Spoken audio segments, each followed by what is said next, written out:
আসসালামু আলাইকুম dear viewers, welcome to my YouTube channel English in short program. আজকে আমরা সেন্টেন্স পরিবর্তন কমপ্লেক্স থেকে সিম্পল করার একটা নিয়ম শিখব। নিয়মটা হলো, যদি সাবঅর্ডিনেট ক্লজটা অ্যাজ বা হোয়েন বা সিন্স দিয়ে শুরু হয় এবং প্রিন্সিপাল ক্লজ আর সাবঅর্ডিনেট ক্লজের সাবজেক্ট যদি একই হয় তাহলে আমরা এটা কিভাবে পরিবর্তন করব। আচ্ছা, মনে করি পরীক্ষাতে একটা সেন্টেন্স দেওয়া আছে, হ্যাঁ, যদি বলা হয় as he saw the tiger he ran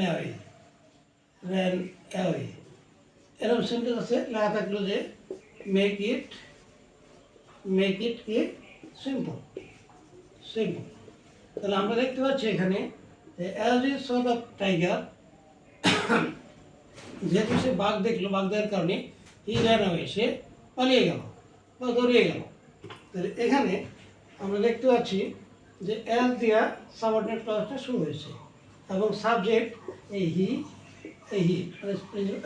principal ক্লজের subject R subordinate ক্লজের subject একই। তাহলে আমরা কী করবো, এখানে মূল ভার্বের প্রেজেন্ট ফর্মেশন, এটা প্রেজেন্ট ফর্মেশন আইন যোগ করবো। এটা হলো কমপ্লেক্স সেন্টেন্স, হ্যাঁ, কমপ্লেক্স সেন্টেন্স, যেহেতু এখানে একটা সাবঅর্ডিনেট ক্লজ আর একটা প্রিন্সিপাল ক্লজ আছে।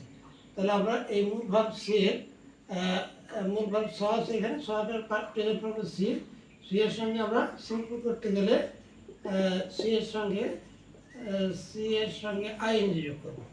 সি, তারপরে এটুকু লিখবো দি টাইগার, হ্যাঁ, seeing the tiger he ran away, seeing the tiger he ran away,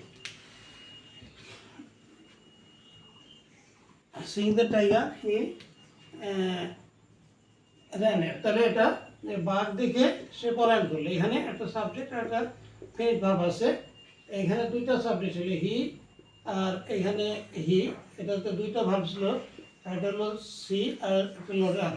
তাহলে as he saw the tiger, বাঘ দেখার কারণে বা যেহেতু সে বাঘ দেখলো, হি র্যান অ্যাওয়ে, সে পালিয়ে গেল। আর এখানে সিম্পলি হচ্ছে seeing the tiger he ran away, বাঘ দেখে সে পালিয়ে গেল। হ্যাঁ, তাহলে এভাবে আমরা অ্যাজ থাকলে এটাকে সিইং ভার্বের সঙ্গে আইন যোগ করে করবো।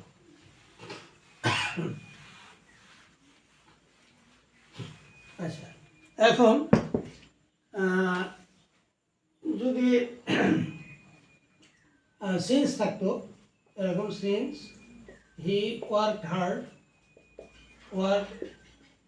Hard he shine in life, হি শোন ইন লাইফ, এরকম সেন্টেন্স দেওয়া থাকলো, বলা হলো মেক ইট সিম্পল। তাহলে আমরা দেখবো আগে এটা কোন সেন্টেন্স,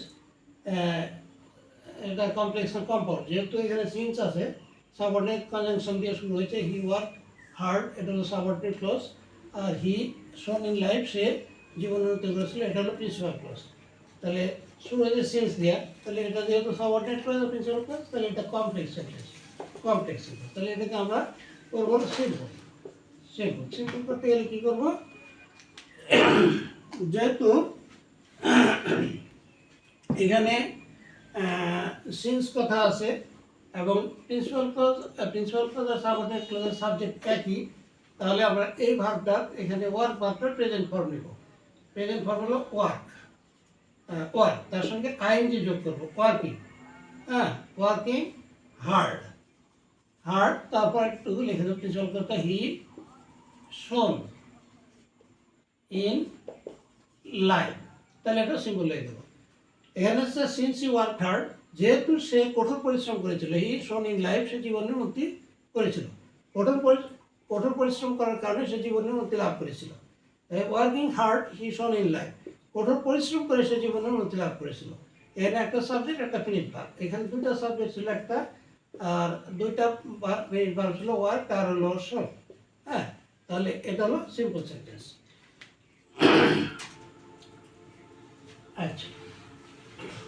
এমনিও যদি হোয়েনটা কোনো সেন্টেন্স হয়, যেমন যদি বলা হয় when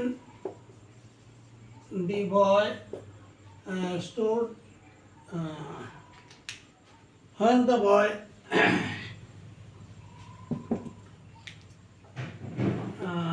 stood by the window. When the boy stood by the window, he looked out. যখন বালকটি জানলার ধারে দাঁড়িয়েছিল, হ্যাঁ, সে বাইরে তাকিয়েছিল। তাহলে দুইটা ক্লজ এখানে, এটা তো subordinate clause. When the boy, sorry এখানে দি বয় লিখতে হবে। When the boy stood by the window, যখন বালকটা জানলার ধারে দাঁড়িয়েছিল, হি লুকড আউট, সে বাইরে তাকিয়েছিল। তাহলে একটা প্রিন্সিপাল ক্লজ আছে যে he looked out principal clause, আর হলো when the boy stood by the window, the subordinate clause. তাহলে কমপ্লেক্স সেন্টেন্স আমরা বুঝতে পারতেছি, কমপ্লেক্স সেন্টেন্স। তাহলে এটাকে আমরা সিম্পল করব। সিম্পল করলে কী করব,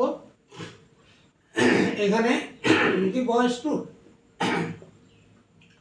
এই স্টুডের প্রেজেন্ট ফর্ম নিব, স্ট্যান্ড, STAND, স্ট্যান্ড। স্ট্যান্ডের সঙ্গে আইন যোগ করো, স্ট্যান্ডিং, হ্যাঁ, by the window, by the window, standing by the window, জানলার ধারে দাঁড়িয়ে কী করলো, তারপরে এইটুকু লিখে দেবো, he looked out, he looked out. হ্যাঁ, যেহেতু এখানে দুটা সাবজেক্ট একই, হ্যাঁ, দি বয় যে হি ও সি, তাহলে হোয়েনতে শুরু হয়েছে, আমরা স্টুড ভার্বটা প্রেজেন্ট ফর্মে স্ট্যান্ড, তার সঙ্গে আইন যোগ করবো, স্ট্যান্ডিং বাই দ্য উইন্ডো, তারপরে হি লুকড আউট, সে বাইরে দাঁড়িয়ে তাকিয়েছিল।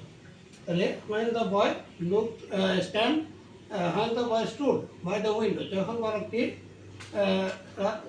ধারে দাঁড়িয়েছিল, হি লুকড আউট, সে বাইরে দাঁড়িয়েছিল। স্ট্যান্ডিং বাই দ্য উইন্ডো, জানলার ধারে দাঁড়িয়ে, হি লুকড আউট, হ্যাঁ, এখানে হি না লিখে আমরা বয়টা লিখবো, হ্যাঁ, তাহলে অর্থটা ক্লিয়ার হবে। এখানে বয় লিখবো, স্ট্যান্ডিং বাই দ্য উইন্ডো, দি বয়, হ্যাঁ, লুকড আউট, হ্যাঁ, বাইরে দাঁড়িয়েছিল। আজকে এ পর্যন্তই, আল্লাহ হাফিজ।